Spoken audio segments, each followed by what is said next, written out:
Shalom, my family and my friends. What is going on today? I hope you are doing blessed. I hope you're great today. I really do.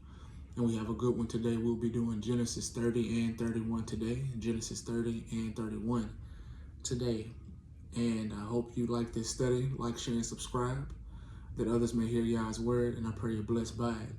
So as we get right into this, starting at Genesis 30, just to get a background of what we'll be talking about and what we'll be looking at in this Genesis chapter 30, the emphasis on what we'll be looking at is verse 27 through 30. But just to get a background, Leah, Rachel, and the handmaids, they're all basically having children up until this point. And then Rachel was barren at first, and then in verse 22, Elohim remembers Rachel, and Elohim hearkened to her and opened her womb, so she has a child, and she bore the first child, which was Joseph, if I'm not mistaken. Yeah, it was Joseph. And then at this point, Jacob is ready to leave from Laban. In verse 25, he says, "Send me away that I may go into my own country. That I may go into my own place and to my country. Give me my wives and my children for whom I have served thee, and let me go, for thou knowest my service which I have done thee." This is what he says to Laban. But as we look at verse 27, this is something that we want to touch on.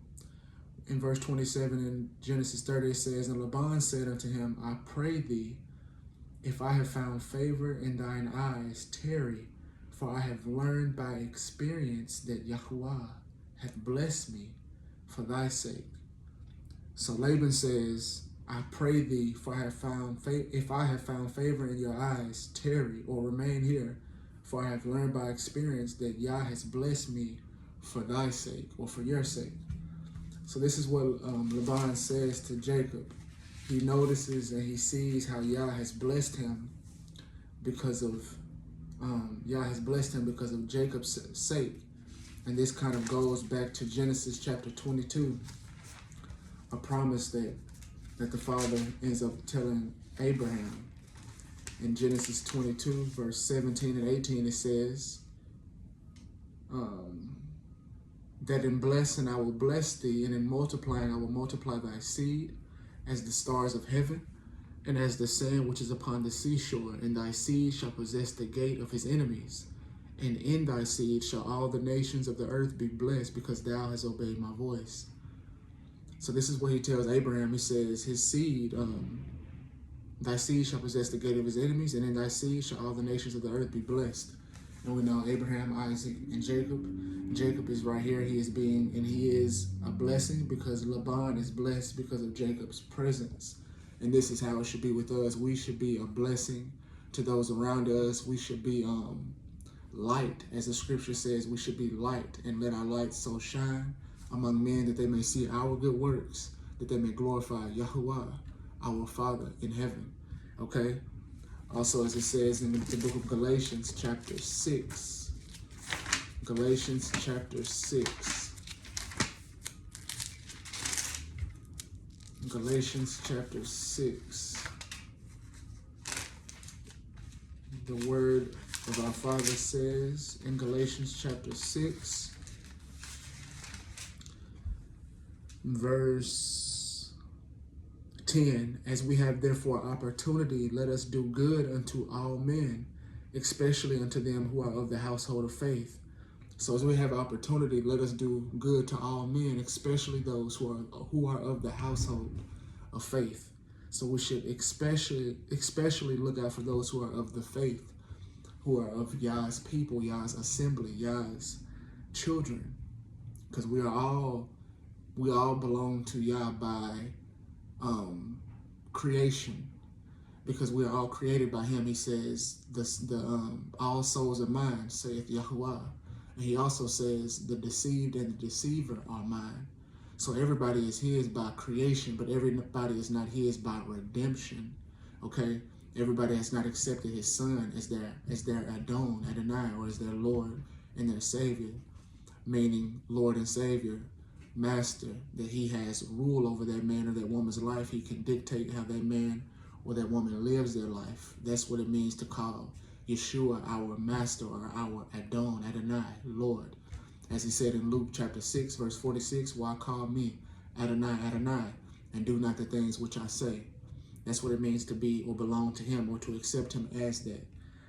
So everybody is not his by redemption, but everybody is his by creation. And in this Galatians 6, verse 10, it says, as we have therefore opportunity, let us do good unto all men, especially unto them who are of the household of faith. And this is what Jacob is doing. He is a blessing to Laban.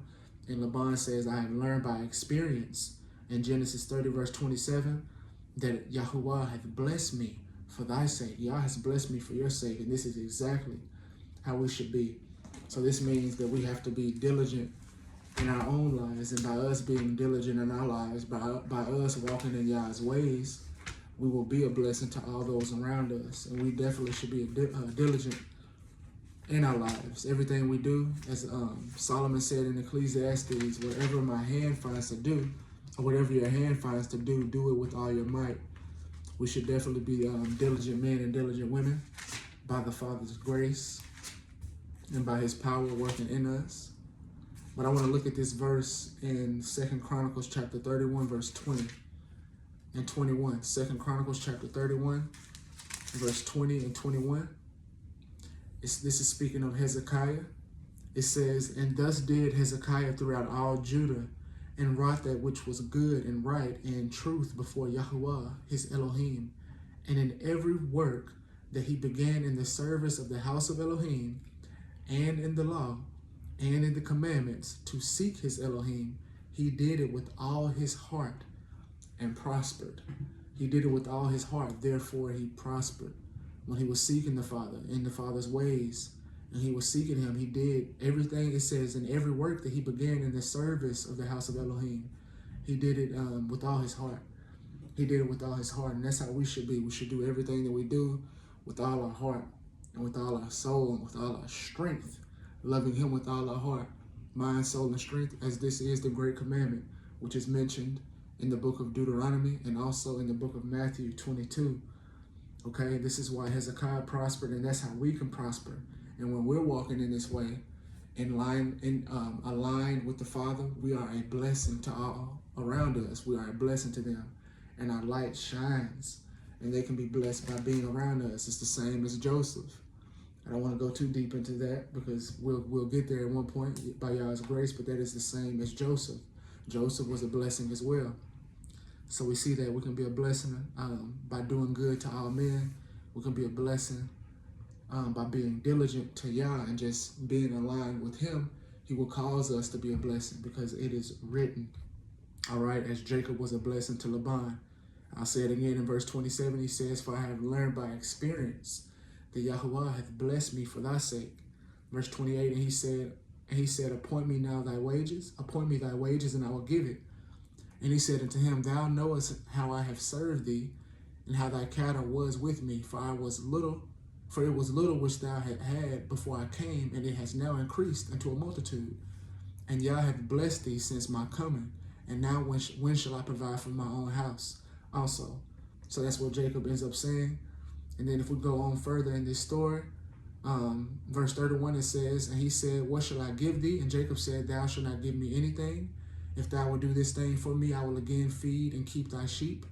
And I will pass through all the flock today, removing from thence all the speckled and the spotted cattle, and all the brown cattle among the sheep, and the spotted and the speckled among the goats, and of such shall be my hire. So basically he's saying the spotted and the brown and the speckled, that should be my hire. This should be my wages.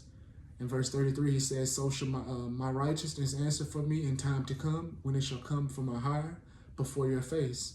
Everyone that is not speckled and spotted among the goats and brown among the sheep, that shall be counted stolen with me. So the ones that aren't speckled and spotted and brown, those are going to be Laban's. He said those should be counted stolen with me if I was to keep those. And then in verse 34, Laban said, behold, I would it might be according to your word. Or basically, let it be according to your word. So what ends up happening in the rest of this chapter, Yah, as it says in 31, that Yah was behind it because he sends an angel in Genesis 31 to give Jacob a dream. And it was Yah behind Jacob being blessed. Because of this, all the cattle end up being spotted and speckled and things of that nature. And basically, Jacob gets all the cattle. So everything that Laban thought he was going to get, it falls into Jacob's hand. And as we go into 31, we can look at that now. As it goes into 31, all of it falls into Jacob's hand. And in verse 9, it says, "Thus Elohim had taken away the cattle of your father and given them to me." Verse 10, "And it came to pass at the time that the cattle conceived that I lifted up my eyes and saw in a dream, and behold, the rams which leaped upon the cattle was ring-striped and speckled and grizzled. And the angel of Elohim spake unto me in a dream, saying, Jacob.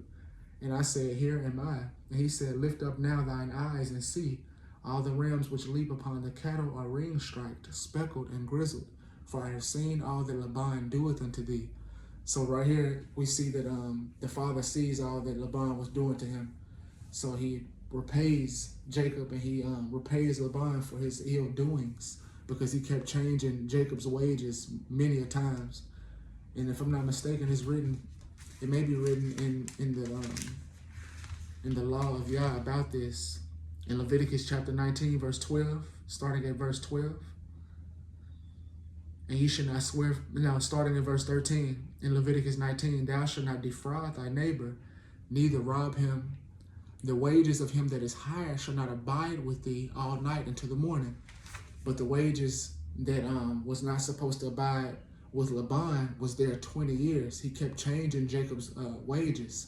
He kept on changing Jacob's wages. And then we see in verse 13, the angel said, "For I have seen all," speaking of the father, "for I have seen all that Laban doeth unto thee. I am the Elohim of Bethel, where thou anointest the pillar." And he says all these things, but basically Yah saw it, and Yah ends up fighting for Jacob. And he causes all these cattle to actually be spotted in such light that Jacob ends up getting all the cattle. And Laban was mad about this. His face, or it says in verse 2, that his countenance was not toward him as it was before, or his face. He was probably shocked, like, man, you just took away all my cattle. But it was really Yah that allowed this to happen. It was Yah that allowed this to happen. All right, so praise Yah. He fights for his people. He fights for what is right. Yah is just in all things. He's just in all that he does. Let's look at something else, something that stood out in this, starting in verse 17 and 18, because Rachel and his wives and stuff, they all go with him. So they're leaving this. So remember, Rachel is leaving her father's house.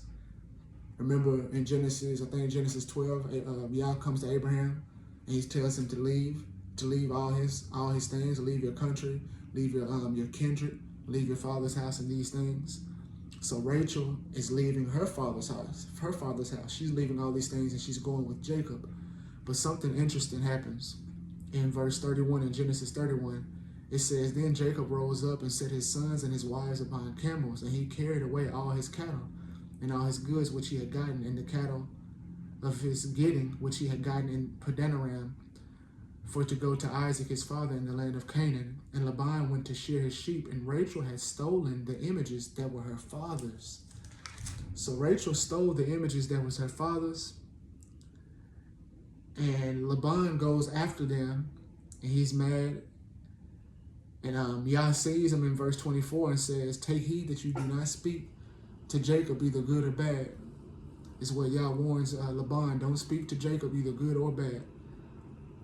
So Laban ends up finding Jacob. He goes to search him when Jacob leaves the land. And then he accuses Jacob of taking his idols or his gods. But it was really Rachel. That took it. In verse 34 in Genesis 31, it says, "Now Rachel had taken the images and put them in the camel's furniture and sat upon them. And Laban searched all the tent, but found them not." So it was Rachel that took these idols and this teraphim, these images, these gods, these things. She took them from her father's house when she was leaving her father's house. How can we see this, and how can we apply something from this text to us? So in verse 19, when it says Rachel has stolen the images that were her father's, it's interesting when Yah brings us out of Egypt, as it were, even with the children of Israel, when he brings us out of Egypt, we still have this Egyptian mind. And he tries to rid us of this Egyptian mindset, because we know the mind follows, the actions follow the mind. Our actions follow our mind. How we work, how we do things is a result of how we think. How we view Yah is a result of how we think. How we view one another is a result of how we think. Our actions is a result of how we think. It all starts right here in the mind. But right here, Rachel coming out of her father's house, even as he brought Abraham, even as he brought us out of the land of Egypt, as it were, symbolically, out of the house of bondage, out of the house of sin, from our father's house, from our family, separating us from what's not in aligned with him. He separates us, and then we come out of Egypt, as it were, but we don't fully let go of Egypt. It's still in the mind, this Egyptian mindset, as we see even with the Egyptians, with the house of Israel. With Israel, when they left out of Egypt, they were still doing all this murmuring. They didn't trust Yah. And of course, we can see that they didn't trust Yah. It does take time to build trust. But they continued to murmur after seeing all the signs and all the wonders. The same thing that we have done. We have seen signs. We have seen miracles. We have seen wonders in our lives. And Yah is trying to rid us out of this Egyptian mindset, that we can rest in him, that we can finally rest in our Father. Rest in his love. Rest in his providence. Rest in his grace. Rest in his mercy. Rest in his ways. Rest in his commands. Because we know he leads us out. He says first in Exodus chapter, I think it's in Exodus chapter 6, I'm coming to bring you unto myself. I'm just going to bring you to myself first. This is salvation. Then he brings us to, Exodus 12 and 13, we see the blood. We know we need the blood of the Messiah to be saved. For without it, we are lost.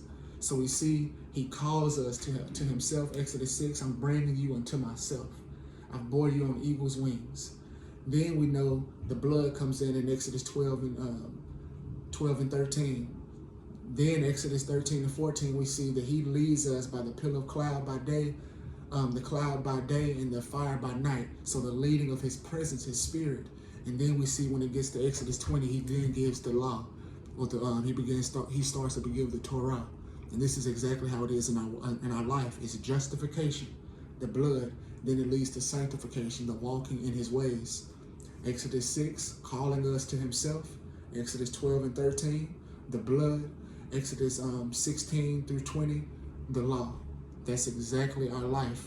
That's exactly how our life looks. Shall we then, as Paul said, we're justified. We're justified by grace through faith.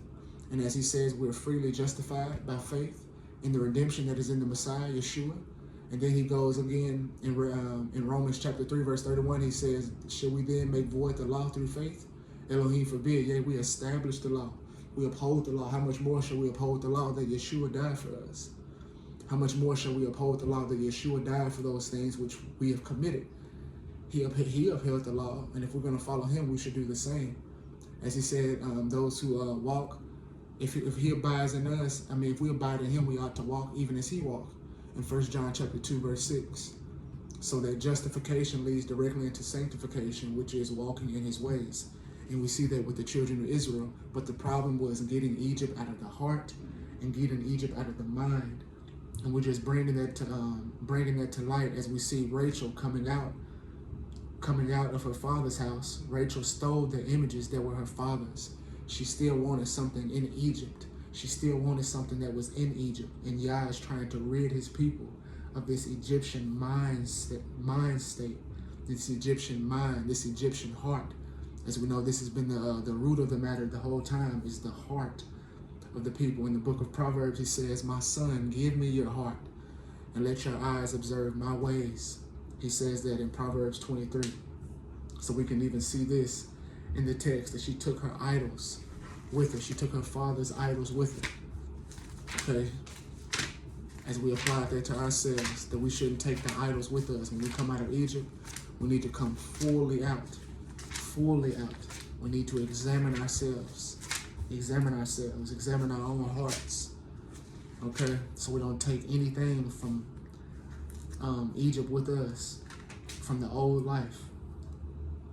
But if we look at Ezekiel chapter 20, starting at verse 5, it says, "And say unto them, Thus saith Adonai Yahuwah, in the day when I chose Israel, and lifted up my hand unto the seed of the house of Jacob, and made myself known unto them in the land of Egypt, when I lifted up mine hand unto them, saying, I am Yah, your Elohim.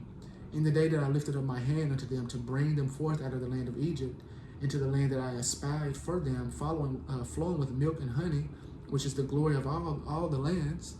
Then said I to them, Cast away every man the abominations of his eyes, and defile not yourselves with the idols of Egypt. I am Yah, your Elohim."